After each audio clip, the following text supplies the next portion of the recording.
बेटे थे बड़े साहब और महाराज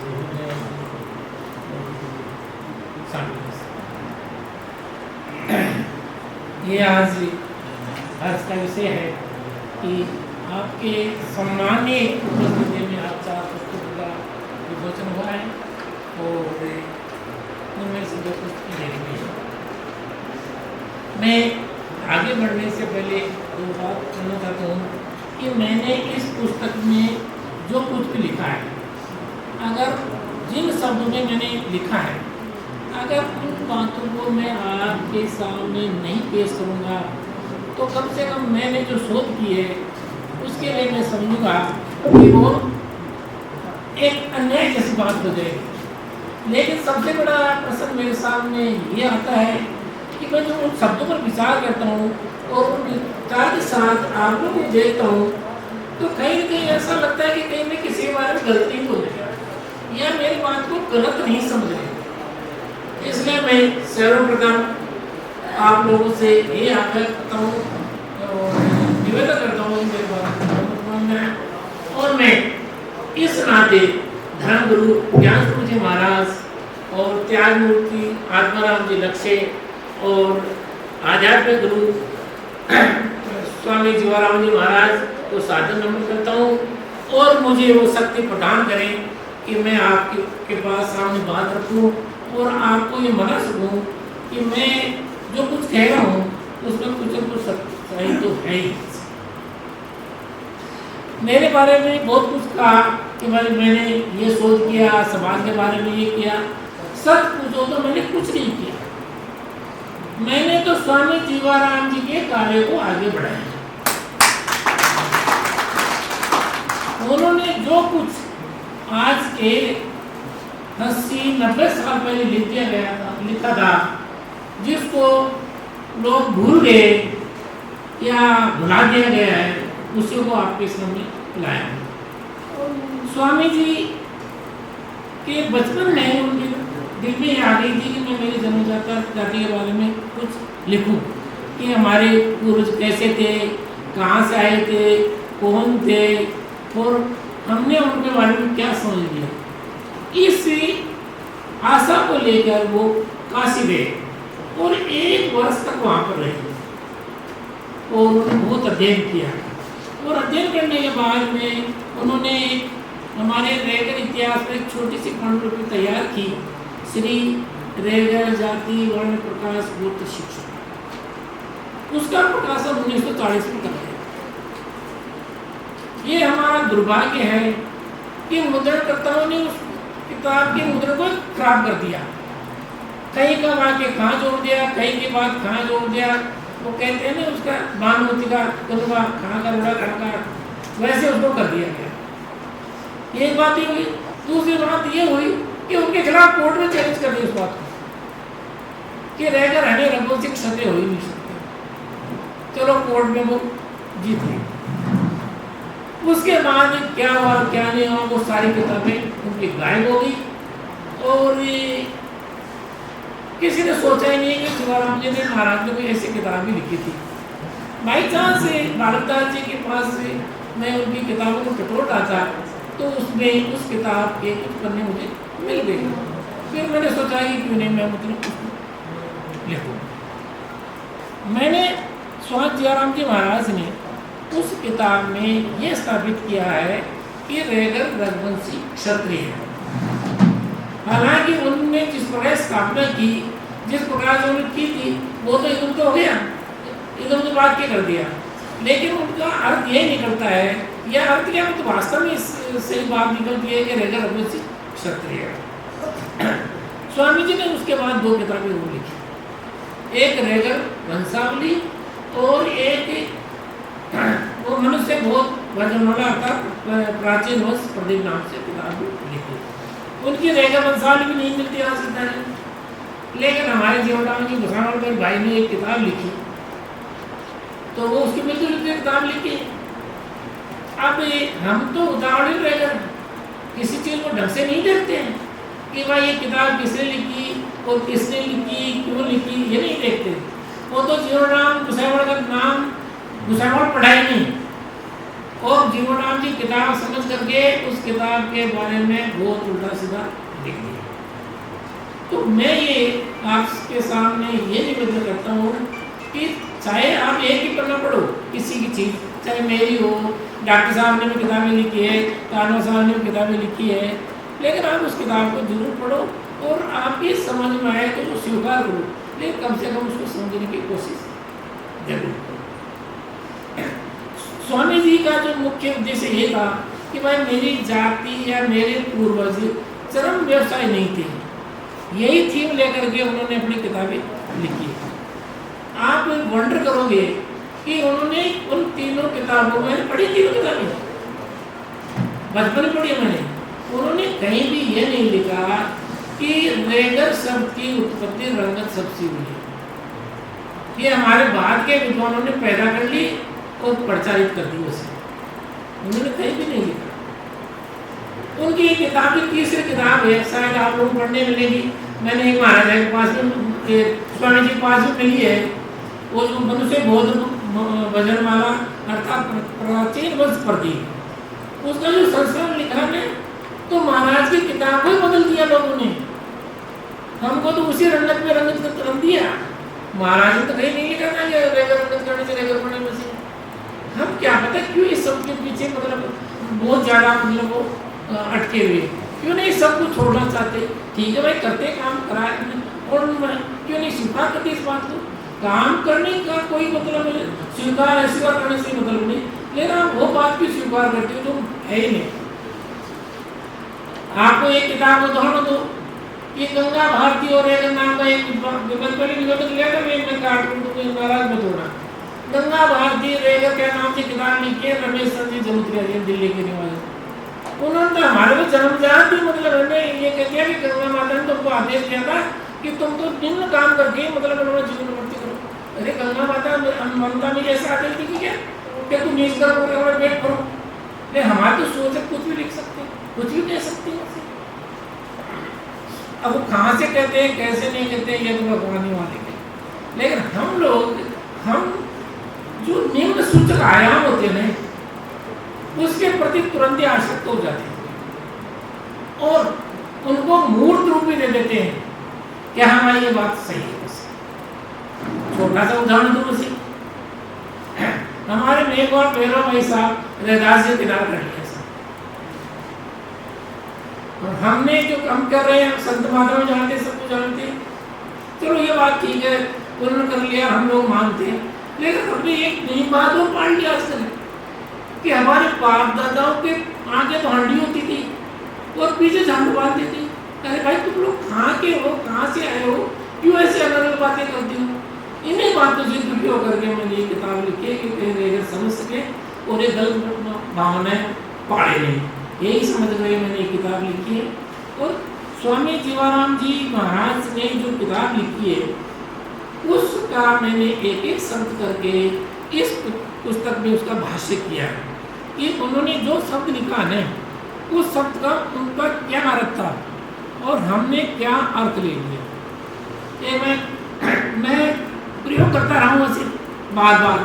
मैंने मतलब एक रघुकुल चिंतामणि का एक वो है पद है, अब वो जानकार आदमी भी ये समझेगा या गुजरा तो गुजर गया है और अभी अभी के लिए है, ये तो सब तो मतलब सत्य जानकारी तो ऊंची जाती है सत्य, इसलिए इसको तो कोई भ्रांति नहीं होनी चाहिए।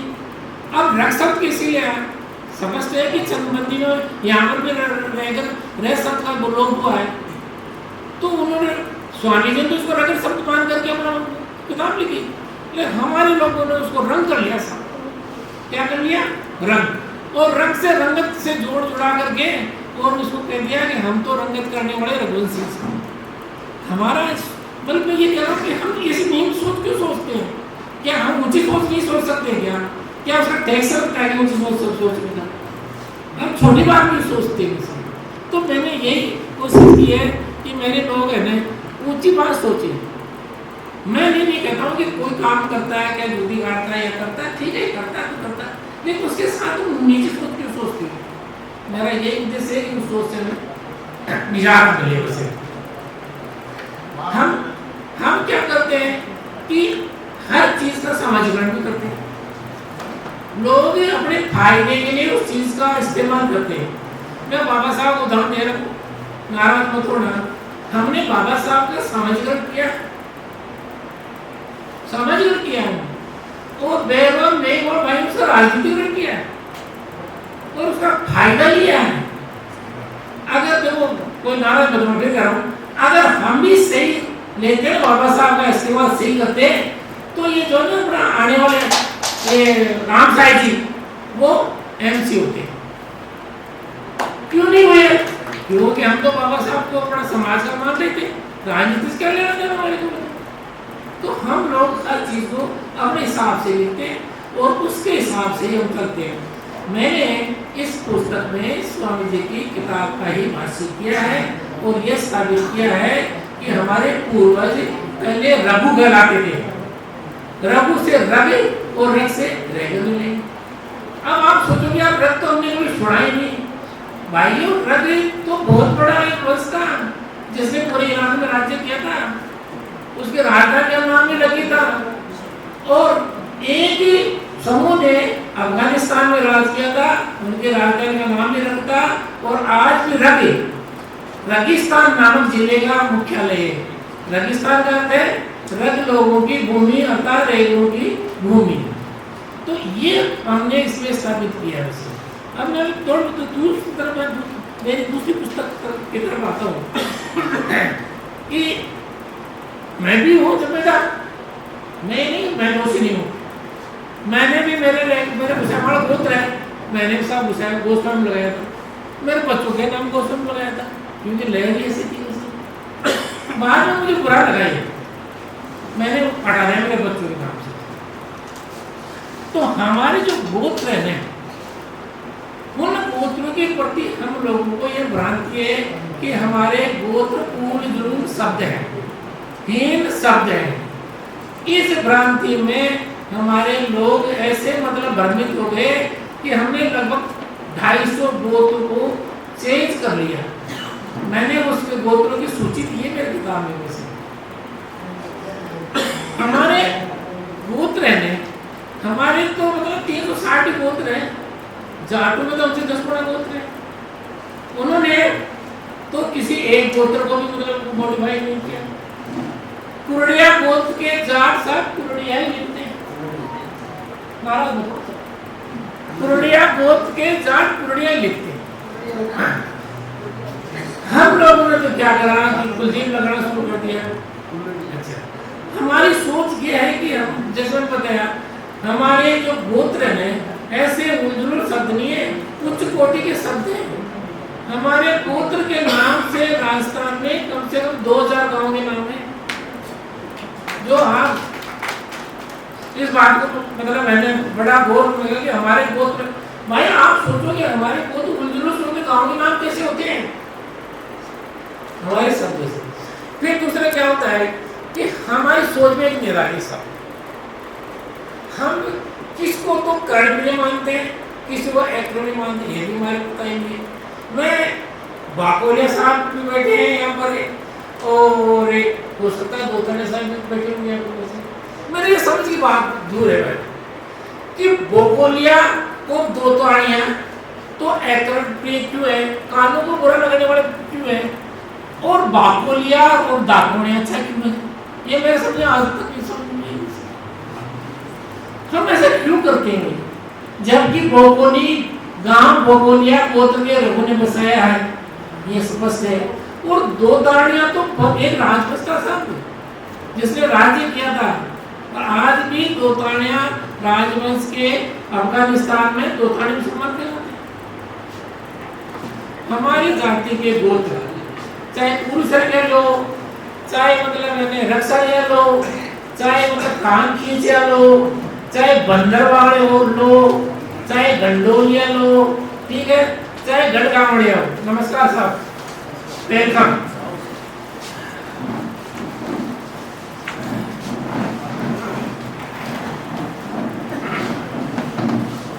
ये नहीं कहा कि जब हमारे गोत्र चले थे तब भी इस बार दिए,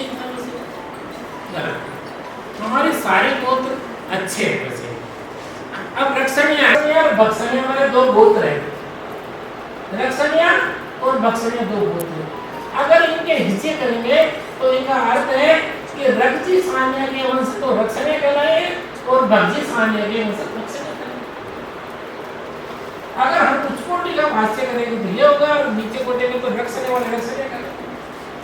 कान खींचे है, कान खींचे भी आप सोचोगे कान खींचे वाले कान खींचे नहीं, ये गलत है। वैसे गौरी शंकर के मतलब कथन से ही आप समझ जाओगे कि कान खींचिया में भी कोई कोई राज है। वस्तुतः कान जी खींची के जो जवान थे वो रेगरों में शामिल हुए, वो कान खींचे कहलाए। और जो जा चौहान जो हमारे चले वो दो जगह वो के रेगर बंदरवाल है। बंदरवाल में फिर बंदर सब कुछ मंकी या कपी नहीं है। बंदर एक बहुत बड़ा राजवंश था जिसका वगैरह को राज किया था। तो ऐसा नहीं है कि बंदर का आज प्रिय मतलब बंदर कपी पड़ गया तो बंदर वाला मतलब मैंने मतलब बंदर को औलाद हो गई, नहीं ऐसी बात नहीं है। बंदर स्वयं एक राजवंश था, उसके वंश से नीचिया नीचिया भी कोई गलत शब्द नहीं है। नेच राजवंश था, नेच राजवंश उसकी एक शाखा नीचे कहलाई थी और कोई उनके नीचे कहने लगे। अब आप गंडोले शब्द को लो साहब, लोगों ने इसको भी बदल लिया कि यार गंड शब्द है तो ये क्या होता है। इतिहास के विद्यार्थी जानते होंगे कि चंदेल राजा का नाम एक गंड था। अगर आप सोचो इस शब्द का अर्थ गलत होता तो बेवकूफ थे कि जो मतलब अपने राजा का नाम वैसा रख लिया।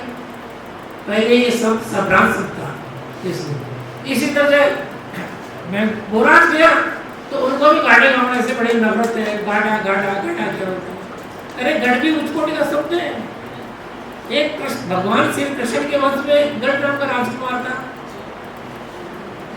अगर वो निम्न श्रेणी के शब्द होते तो राजकुमार का नाम गढ़ क्यों होता? तो भाइयों मेरा ये कहना है आपको कि हमारे गोत्र में बिल्कुल 100% क्षत्रिय पुरुषों के नाम से चले हैं। हमारे हर गोत्र में जो पहला शब्दांश है वो किसी न किसी क्षत्रिय का नाम है। नहीं कि वो गुलजरूर शब्द है। बस आप अगर 5000 साल पहले का इतिहास पढ़ोगे उस समय के नामों को देखोगे क्या नाम ऐसे होते थे। नाम होते गुर पुर मुर सूर गुर लन लान लावी ऐसे नाम होते थे। उनके वंशजी हम आज हैं। हमारे गोत्र में बिल्कुल वेल डिफाइंड है, साइंटिफिक है, अच्छे शब्दों के हैं, उच्च कोटि के शब्द हैं, क्षत्रिय महापुरुषों के नाम से बड़े हैं और वंशसूचक शब्द हैं। आप भोजपुरिया देख लो वंशसूचक शब्द है, उदयपुरिया में उदय वंशसूचक शब्द है, विजयपुरिया में देख लो आप, मोहनपुरिया में देख लो आप, मदनकोटिया में देख लो आप। ऐसे कोई गोत्र नहीं है जो अपने को निम्न श्रेणी के, लेकिन हमने उनको निम्न श्रेणी। इसी समस्या को या इसी समाधान को दूर करने के लिए मैंने ये रैगर समुदाय के वास्तविक गोत्र की पुस्तक लिखी है जो आपकी सेवा में पेश है। लोगों को मतलब किसको क्या भ्रांति होती है, इसकी कोई सीमांत तो होती है, नहीं मतलब सोच होती है। हमारे जो थे रूपचंद जी जरूर थे विद्वान थे, इसमें वो दो राय नहीं थी। उन्होंने हमारे रैगर जाति की उत्पत्ति, रैगर गोत्रों की उत्पत्ति लिखी। अब आप जरा सोचिए उनकी जगह उन्होंने ये लिखा कि जो जागर कई दूर जगह जाकर बस गए वो रैगर कहलाए और उनके पिछले गांव का जो नाम है वो उनका गोत्र बढ़ गया। इसी तरह से हमारे सारे 360 गोत्र बढ़ गए।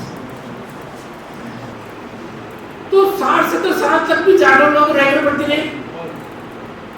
ऐसा नहीं हुई बात आपको, लेकिन उन्होंने ये नहीं बताया कि 60 से 7 पहले कौन सा जाटों रैगर बना था, उसका कौन सा गोत्र बढ़ा।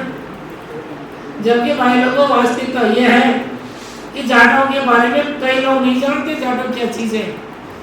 सुने सुनाई बातों के हिसाब से कहते हैं जाटो नाम जाट का जाति की का नामकरण 1922 के बाद में हुआ है और उसमें कुछ रेगल लोग भी शामिल हो गए थे, इसलिए जाटों में रेगलों के गोत्र दिखते हैं। और उस समय जो रेगलों की शादियां हुई थी ना वो 50-60 साल तक तो जीवित रही थी पहले।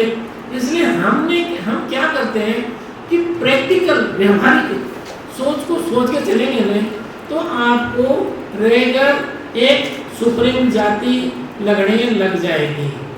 आप कभी अपने मन में हीन भाव नहीं रखोगे कि यार हम जो ऐसे थे हमारे बाप दादा भी ऐसे थे। मैं जोधपुर निवासी बैठे हुए लोग अब आज की स्थिति में कुछ भी हो, लेकिन 1891 की जनगणना के बारे में मैं बात कहता हूँ कि उसमें दो चीज है। उसमें अपने रेगलों का जो देवता बताया भगवान को बताया, उसमें रामदेव जी को नहीं बताया। भाई कम से कम मतलब हिंदू लोगों को तो रामदेव जी बता देना चाहिए था, ब्राह्मणों को तो रामदेव जी हमारे कुल देवता है नहीं। अब एक कहानी और सुनाता हूँ आपको उसकी 1891 जनगणना की, सुनो ना। उसमें एक कहानी जोड़ी है रैदास को जोड़ करके, कोई टेक्स्ट और लगता है तो उन्होंने क्या अर्थ लगाना, उन्होंने क्या कहानी लिखी, किसी बच्चे ने लिख दी और उसी कहानी को उसमें छाप दिया जनगणना रिपोर्ट में कि रैदास जी के दो पत्नियां थी सर। एक पत्नी के लड़के ने जो चमड़े का काम किया, जो चमड़ा कहलाया, और दूसरी पत्नी के लड़के ने मतलब ये काम नहीं किया, इसलिए रेगल कर। हाँ मैंने कई लोगों के सामने कहानी प्रस्तुत करी तो वो तो जानते हो दो रैदास जी के संतान है, सीधे कहते हैं मैं रैदास जी बोला। अरे भाई इसमें एक बात और भी है, इस कहानी चाहे झूठी है तो भाई एक बात बताओ, जब 1920 से पहले हम ये करते हमारे पुस्तक कैसे हो गए थे, किसको से कहने के लिए हमारा पुस्तक मैं मेरी दुनिया मतलब बच्चे की झड़प हो गई तो हमारे तो 5,000 साल से हमारे साथ नहीं हुआ। अरे श्रीमान जी मुझे तो 1932 से पहले का एक किस्सा बता दो जो रेगलों के साथ कभी अत्याचार हुआ, ये किस्सा बता दो मुझे। तो कहीं तो किस्सा चलता होगा, ये जो हमारे अत्याचार हुए ना ये हम नहीं करवाए। एक जाति विशेष द्वारा जो काम छोड़ेंगे ना वो अपने पर ढोली है, अच्छा अपने छोटा चार है तो हमारे झूठ पड़े, इसलिए अत्याचार हुए। उस अत्याचार को आप 5,000 साल पुराना अत्याचार जोड़ते हो वो गलत है। आप अपने बुजुर्गों को अपने पूर्वज की जड़ को खराब मत करो, उसमें दिमाग मत लगाओ, उसकी वास्तविकता को समझो कि हमारे पूर्वज ऐसे नहीं थे जो आज के थे। आप छोटी बात लो, जब हम लोगों ने गंदे काम किया ना तब जाके ब्राह्मणों ने हमारा बंद किया था। मैं भी नहीं चाहूंगा गंदे काम करेगा तो मैं भी पढ़ा नहीं दूंगा, तो आप कैसे कर सकते ब्राह्मण हमारे भाई। आप बड़े स्वस्थ आपको देखो। मैं इस समय आने करके बात करूं, इस समय मैं सुखराज सिंह जी आर्य को भी नमन करना चाहता हूँ, याद करना चाहता हूँ। अरे इसके अलावा अपनी जाति का भी कोई ज्ञान होता है, जाति का भी कुछ तो होगा कि हम लुल्लू कुंजी देंगे जो हमने तो निकाल दिया। हमारे पूर्वज शक्तिशाली थे और होशियार थे। मैं एक छोटा सा उदाहरण बोल देता हूँ। मैं गोखले हॉस्टल में रहता था साहब उस जमाने में। मेरा बाप मतलब कि स्वर्ग में है। मेरा बाप वो बाप है जिसने अपनी जो प्रथम महासभा में प्रस्ताव पारित किए गए सबका पूर्ण किया, उस आदमी ने सबका पूर्ण किया। उसने वो काम नहीं किए जो उन्होंने मना किया। मेरे को पढ़ा करके अफसर बनाया, लेकिन वो काम नहीं किया। तो हम लोग क्या करते हैं कि हम हमारी बातों को फॉलो नहीं करते, तो हमारा विकास कैसे होगा। अब हमारी शक्ति का एक परिचय दे रहा हूँ मैं साहब। मतलब गोखले हॉस्टल में था, हम दो ही रह करते गोखले हॉस्टल मानव हॉस्पिटल का जोड़ने को साहब। तो साहब क्या हुआ कि मेरा एक दोस्त था गंगाने लगा जाट, तो मैं उससे अपने नहीं कहते, उनका नाम है भगवान साहिब जी नरेट के सोनवाड़, उनके पास जाता ही था ये जयराम मोदी थे 103 के। तो एक गंगाधर साहब ने कहा यार छगन जी आप है इसके साथ मत रो, मगर क्यों भाई इसमें क्या खोट है? अरे रैगर है ये बहुत खतरनाक है। एक गंगानगर का रैगर मुझे एक पाठ पढ़ाता, वो गंगानगर का झाड़ मुझे एक पाठ पढ़ाता है। तो उसने कहीं नहीं तो रैगर की बात भी देखी होगी। मेरे गांव में जाटू से और गांव के लोगों से झगड़ा हुआ, हमारी जाति के एक रैगर ने एक गुर्जर ने मिलकर के सारी जाटों को घेर दिया। भाई उस ताकत की तरफ हमारे लोग ताकतवर थे, आज हम भीरू हो गए, डरपोक हो गए, हर चीज को अपने से जोड़ते हैं कि भाई हम ऐसे थे वैसे थे। आप बड़े आप बिल्कुल मतलब है आपकी जो औलाद है ना आज की, ये एक बहुत बड़ा प्रमाण है कि आप इनकी जो हाइट है ना आज की औलाद की, वो एक बहुत बड़ा प्रमाण है कि हमारे पूर्वज सच्चे थे। आज से हमें मतलब कोई दबाता नहीं, इसलिए हमारी जीन वापस डेवलप होगी। और हम एक बात और उदाहरण दूं कि हम बुजुर्ग नहीं है। ये बता दो आपको किसी राजनीतिक नेता ने अन्य तो दल तो लड़ गए, हमारे राजनीतिक नेता से लड़ाई लड़ी नहीं लड़ी। हमारे जो राजनीति अगर जयसन जी जो मोहिल थे उनके राजनीति लड़ाई लड़ी से थे। और हमारे वो थे क्या नाम से टेकड़ी वाले थे बाबूलाल जी, उनकी थे भगवान रामदास जी की।